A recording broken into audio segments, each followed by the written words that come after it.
Welcome to Civil Service IAS, your go-to YouTube channel for all things related to the Indian Administrative Service. Ministry of mines ने India के लिए 30 critical minerals की एक list जारी की। ऐसे minerals देश के इकोनॉमिक डेवलपमेंट और नेशनल सिक्योरिटी की पर्सपेक्टिव से एक्सट्रीमली इंपॉर्टेंट है। ये वो मिनरल्स हैं जिनकी जरूरत आज हमें एयरक्राफ्ट इंजन बनाने से लेकर बैटरीज और हाई पावर्ड मैग्नेट्स इत्यादि डेवलप करने में पड़ती है। क्रिटिकल मिनरल्स को आइडेंटिफाई करने का मुख्य उद्देश्य इन मिनरल्स की इंपोर्ट डिपेंडेंसी को कम करते हुए इसकी सप्लाई चेन को मजबूत करना है। साथ ही इसका काम कंट्री के नेट जीरो ऑब्जेक्टिव को हासिल करने में भी सपोर्ट करना है। ये लिस्ट भारत के पॉलिसी फॉर्मुलेशन में एक गाइडिंग फ्रेमवर्क की तरह काम करेगी और भारत के लिए क्रिटिकल मिनरल्स की वैल्यू चेन डेवलप करने में मदद करेगी। भारत के अलावा आज दुनिया के कई दूसरे देश अपनी नेशनल प्रायोरिटीज और फ्यूचर रिक्वायरमेंट्स को एनालाइज करते हुए क्रिटिकल मिनरल्स की ऐसी लिस्ट तैयार करते हैं। हालांकि भारत ने ऐसा पहली बार किया है। पिछले वर्ष नवंबर में मिनिस्ट्री ऑफ माइंस ने वीना कुमार दरमल के अंडर, जो कि माइंस मिनिस्ट्री में एक ज्वाइंट सेक्रेटरी पद पर नियुक्त हैं, 7 मेंबर की एक कमेटी सेटअप की थी ताकि भारत के लिए क्रिटिकल मिनरल्स की लिस्ट तैयार की जा सके। आज के इस वीडियो डिस्कशन में हम इस क्रिटिकल मिनरल की लिस्ट से जुड़े सारे महत्वपूर्ण पहलुओं को समझेंगे।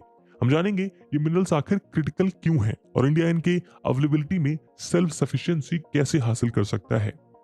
इस वीडियो की इंपॉर्टेंस यूपीएससी प्रीलिम्स और मेंस के जीएस पेपर 1 के mineral and energy resources, GS paper 2 के government policies and intervention section के लिहाज से काफी इंपॉर्टेंट है।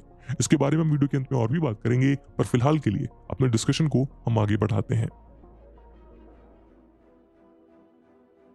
दोस्तों, वैसे तो क्रिटिकल मिनरल्स की कोई फिक्स डेफिनेशन नहीं है, लेकिन कुछ कैरेक्टरिस्टिक्स के बेसिस पर यह तय किया जाता है कि कोई मिनरल क्रिटिकल है या नहीं।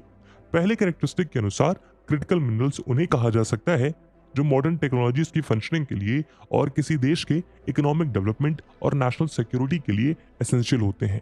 यानी ऐसे मिनरल्स जिनकी अवेलेबिलिटी के बिना डिफेंस और टेक्नोलॉजिकल डेवलपमेंट पॉसिबल ही नहीं है।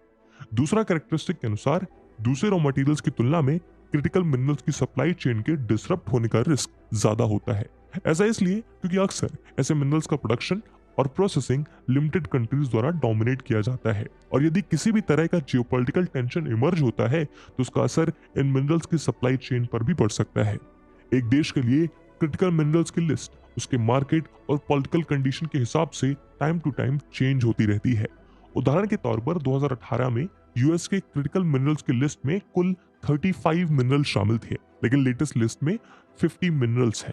इंडिया के केस में इस लिस्ट में अभी टोटल 30 मिनरल्स हैं। Antimony, beryllium, bismuth, cadmium, cobalt, copper, gallium, germanium, graphite, hafnium, indium, lithium, molybdenum, niobium, nickel, PG, phosphorus, potash, REEs, rhenium, silicon, strontium, selenium, tantalum, tellurium, tin, titanium, tungsten, vanadium और zirconium. यहाँ PG और REEs 2 group हैं जिनमें कुछ bunch of minerals को रखा गया है। पीजी यानी प्लेटिनियम ग्रुप ऑफ एलिमेंट, जिनमें प्लेटिनियम, पैलेडियम, रोडियम, ल्यूथेनियम, ऑस्मियम और इरिडियम जैसे मिनरल्स आते हैं क्योंकि इनकी फिजिकल और केमिकल प्रॉपर्टीज प्लैटिनम के समान होती हैं। इन मिनरल्स का इस्तेमाल ज्वेलरी से लेकर मेडिसिन और इलेक्ट्रॉनिक इक्विपमेंट में होता है। सिमिलरली लिस्ट में मौजूद दूसरा ग्रुप है आरईज। इसका मतलब है रेयर अर्थ मिनरल्स, जिसमें 17 मिनरल्स को प्लेस किया गया है। इस लिस्ट में आप उनके नाम देख सकते हैं। माइंस मिनिस्ट्री द्वारा सेटअप की गई कमेटी में इन मिनरल्स को आइडेंटिफाई करने के लिए एक 3 स्टेज असेसमेंट कैरी आउट किया था। फर्स्ट स्टेज में दुनिया के कई देश के क्रिटिकल मिनरल स्ट्रेटजीज को एनालाइज किया गया। साथ ही इस स्टेज में Centre for Social and Economic Progress और Council on Energy and Water की स्टडीज को भी एग्जामाइन किया गया। इन स्टडीज के बेसिस पर टोटल 69 एलिमेंट्स को आइडेंटिफाई किया गया। इसमें मोस्टली ऐसे मिनरल्स शामिल थे जो कि ऑस्ट्रेलिया, यूएसए, कनाडा, जापान और साउथ कोरिया जैसी कंट्रीज द्वारा क्रिटिकल कंसीडर किए जाते हैं। सेकेंड स्टेज में एक इंटर मिनिस्ट्रियल कॉन्सुलेशन कंडक्ट कराया गया था, जिसमें डिफरेंट मिनिस्ट्रीज अपने सेक्टर से रेलेवेंट क्रिटिकल मिनरल्स को आइडेंटिफाई करने में मदद कर रहे थे। इसमें मुख्य तौर पे ministry of power, department of atomic energy, ministry of new and renewable energy, department of fertilisers और नीति आयोग के मेंबर शामिल थे। थर्ड स्टेज में क्रिटिकल मिनरल्स की लिस्ट को आइडेंटिफाई करने के लिए एक एम्पिरिकल फॉर्मूला डिराइव किया गया, जिसकी मेथोडोलॉजी यूरोपियन यूनियन के क्रिटिकल मिनरल्स आइडेंटिफाई करने की मेथोडोलॉजी से इसमें मेनली दो मेजर फैक्टर्स यानी इकोनॉमिक इंपॉर्टेंस और सप्लाई चेन डिसरप्शन को ध्यान में रखते हुए इंडिया के लिए क्रिटिकल मिनरल्स की लिस्ट तैयार की गई। यानी इस लिस्ट में जितने भी मिनरल्स हैं उनकी या तो इकोनॉमिक इंपॉर्टेंस सिग्निफिकेंटली हाई है या सप्लाई चेन डिसरप्शन ज्यादा है, और कुछ मिनरल्स ऐसे हैं जिनके दोनों पैरामीटर्स हाई हैं। हालांकि इस कमिटी ने इकोनॉमिक इंपॉर्टेंस और सप्लाई चेन डिसरप्शन के अलावा इन मिनरल्स की सब्स्टिट्यूटेबिलिटी यानी अगर कोई एक मिनरल अवेलेबल ना हो उसके नेक्स्ट पॉसिबल सब्स्टिट्यूट की अवेलेबिलिटी कितनी है उसकी जगह इस्तेमाल किया जा सके, इस फैक्टर को भी कंसीडर किया है। साथ ही मिनरल्स के क्रॉस कटिंग यूजेजेस और इंपोर्ट रिलायंस जैसे फैक्टर्स को भी ध्यान में रखा गया है। तो उस लिस्ट में आइडेंटिफाई किए गए critical minerals various traditional industries को रॉ मटेरियल्स प्रोवाइड करने के काम आते हैं। For example computer, laptop, mobile phones, television जैसे इलेक्ट्रॉनिक डिवाइसेस की मैन्युफैक्चरिंग के लिए कॉपर, लिथियम, कोबाल्ट और टंगस्टन जैसे एलिमेंट्स एसेंशियल होते हैं। हमारे जितने भी इलेक्ट्रॉनिक गैजेट्स हैं इंक्लूडिंग फोन, टैबलेट और लैपटॉप, इनकी बैटरीज लिथियम से बनी होती है। इसके अलावा इन बैटरीज की मैन्युफैक्चरिंग में कोबाल्ट का भी इस्तेमाल होता है। टंगस्टन अपनी हाई डेंसिटी और ड्यूरेबिलिटी की वजह से मोबाइल फोन के वाइब्रेटर में वेट की तरह काम करती है। कॉपर की बात करें तो कॉपर सारे इलेक्ट्रॉनिक डिवाइसेस में वायरिंग प्रोड्यूस करने के लिए इंपॉर्टेंट होता है, क्योंकि कॉपर हीट और इलेक्ट्रिसिटी को एफिशिएंटली कंडक्ट करता है। इस वजह से मोबाइल फोन्स मैन्युफैक्चर करने के लिए कॉपर की सबसे ज्यादा जरूरत पड़ती है। दोस्तों लिथियम, निकेल और सिलिकॉन जैसे मिनरल्स एरोस्पेस और डिफेंस सेक्टर में एडवांस टेक्नोलॉजीज की मैन्युफैक्चरिंग के लिए वाइटल रोल निभाते हैं। न्यूक्लियर सबमरीन से लेकर commercial aircraft, military planes, drones और सैटेलाइट्स इत्यादि को डेवलप करने के लिए हाई प्योरिटी और हाई क्वालिटी वाले क्रिटिकल मिनरल्स की जरूरत पड़ती है। उदाहरण के तौर पर एयरक्राफ्ट इंजन्स और मिसाइल में यूज किए जाने वाले स्ट्रॉन्ग अलॉयज को प्रोड्यूस करने में रेयर अर्थ एलिमेंट्स रिक्वायर्ड होते हैं। वहीं लिथियम अनमैन्ड एयरक्राफ्ट्स और सैटेलाइट में यूज किए जाने वाले हाई परफॉर्मेंस बैटरीज को मैन्युफैक्चर करने में यूज किया जाता है। सिलिकॉन की जरूरत सेमीकंडक्टर क्रिएट करने में होती है, जो कि नेविगेशन, कम्युनिकेशन और फ्लाइट कंट्रोल सिस्टम का इंटीग्रल पार्ट होता है। उसी तरह platinum group metal, rocket engines और दूसरे स्पेस टेक्नोलॉजीज डेवलप करने में काम आते हैं। दोस्तों इंडिया ने साल 2070 तक net zero carbon emission achieve करने का टारगेट किया है। इसके लिए इंडिया साल 2030 तक 450 गीगावाट रिन्यूएबल एनर्जी जनरेट करने की कैपेसिटी को अटेन करने का एम कर रहा है। इंडिया के इस ऑब्जेक्टिव को अकम्प्लिश करने के लिए क्रिटिकल मिनरल्स की सप्लाई होना ज्यादा जरूरी है। विंड टर्बाइन से लेकर इलेक्ट्रिसिटी नेटवर्क और इलेक्ट्रिक व्हीकल्स डेवलप करने के लिए क्रिटिकल मिनरल्स की एलिमेंट की तरह रिक्वायर्ड होते हैं। एक टिपिकल इलेक्ट्रिकल कार को मैन्युफैक्चर करने के लिए कन्वेंशनल कार के मुकाबले 6 गुना ज्यादा क्रिटिकल मिनरल्स की रिक्वायरमेंट होती है। इंडिया 2030 तक 80 मिलियन इलेक्ट्रिक व्हीकल्स प्रोड्यूस करने का एम कर रहा है, जिसमें अप्रोक्सीमेटली 6,40,000 मेट्रिक टन लिथियम की जरूरत पड़ेगी। वहीं सोलर पैनल्स को मैन्युफैक्चर करने के लिए कैडमियम, गैलियम, जर्मेनियम, इंडियम और टेरियम जैसे क्रिटिकल मिनरल्स रिक्वायर्ड हैं। बात करें कॉपर की तो कॉपर क्लीन एनर्जी टेक्नोलॉजीज जैसे कि सोलर और बैटरीज को प्रोड्यूस करने के अलावा क्लीन एनर्जी की ट्रांसमिशन और डिस्ट्रीब्यूशन के लिए भी काफी इंपॉर्टेंट है। इसके अलावा मोलिब्डेनम, टाइटेनियम, वेनेडियम और कोबाल्ट जैसे minerals wind energy turbines manufacture करने के लिए एसेंशियल है।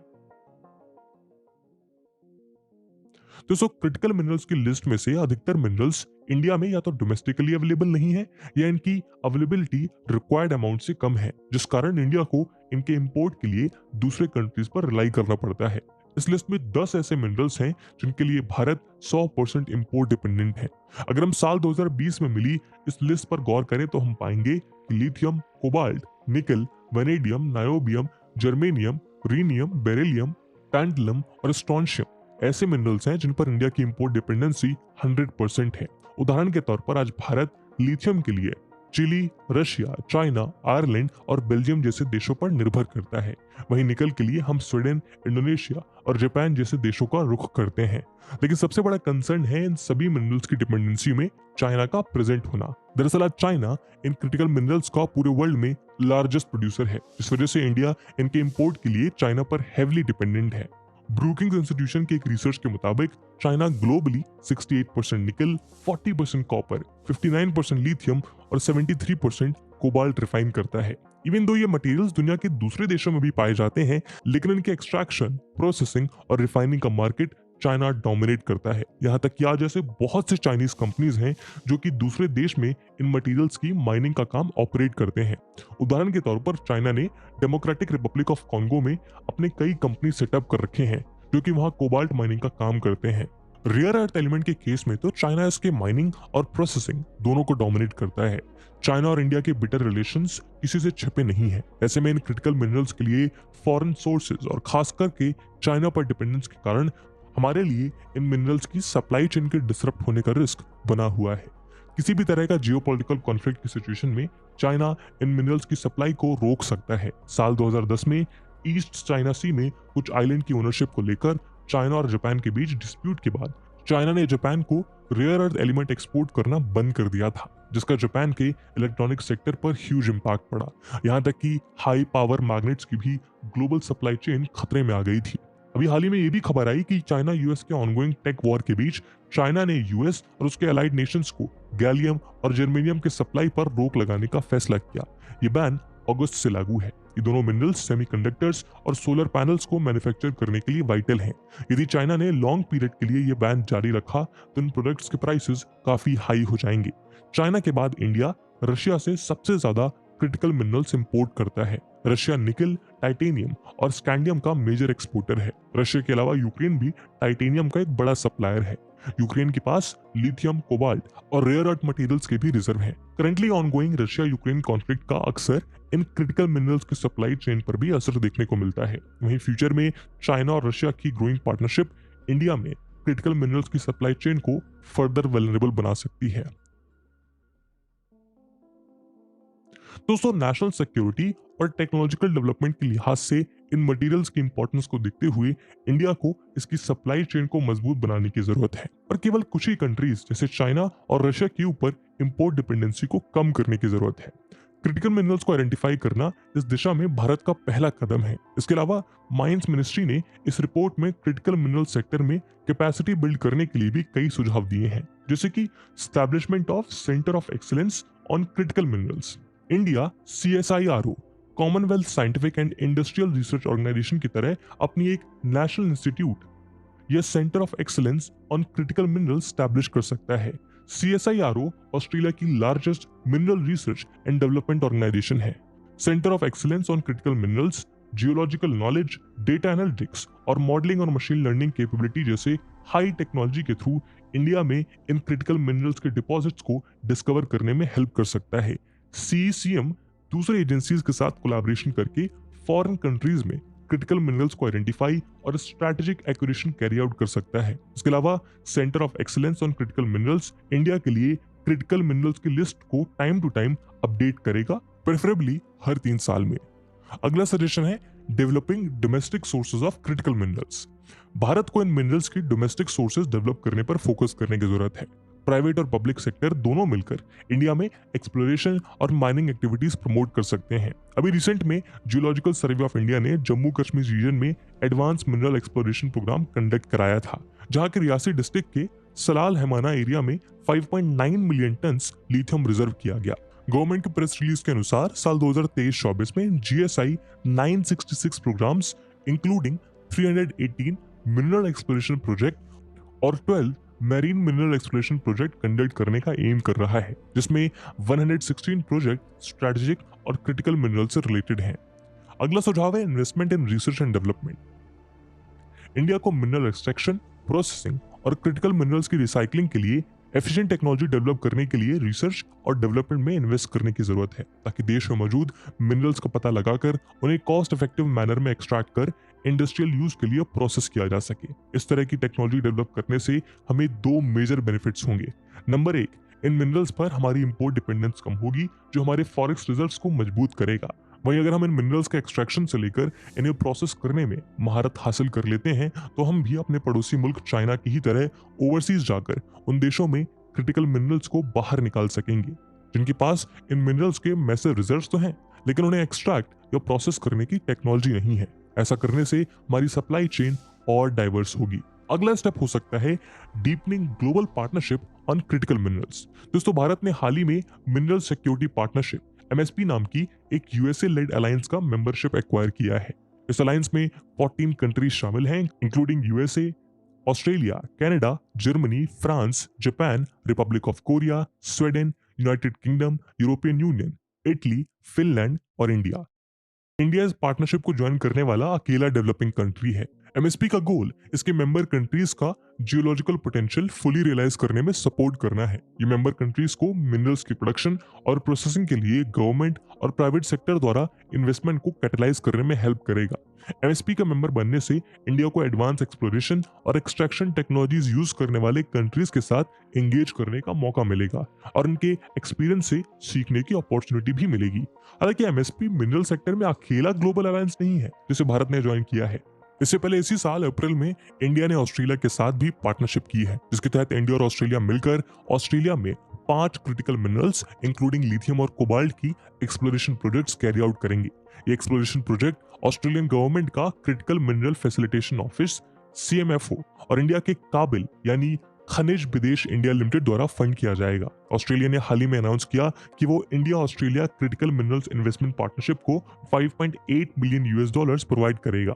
ऑस्ट्रेलिया वर्ल्ड का ऑलमोस्ट 50% लिथियम प्रोड्यूस करता है और रेयर अर्थ एलिमेंट का 4th लार्जेस्ट प्रोड्यूसर है। ये स्टेप इंडिया को उसके जियोलॉजिकल पोटेंशियल को टैप करने में और सप्लाई चेन मजबूत करने में हेल्प करेंगे, लेकिन ये काफी नहीं है। इंडिया को दूसरे देश जैसे जापान और चिली के साथ क्रिटिकल मिनरल पार्टनरशिप बिल्ड करने की जरूरत है ताकि शॉर्ट टर्म में इंडिया अपने क्रिटिकल मिनरल्स की डिपेंडेंस को एक यूनिवर्सल और इंटैक्ट सप्लाई चेन के जरिए फुलफिल करे और लॉन्ग टर्म में R&D की मदद से सेल्फ सफिशिएंसी को अचीव कर सके।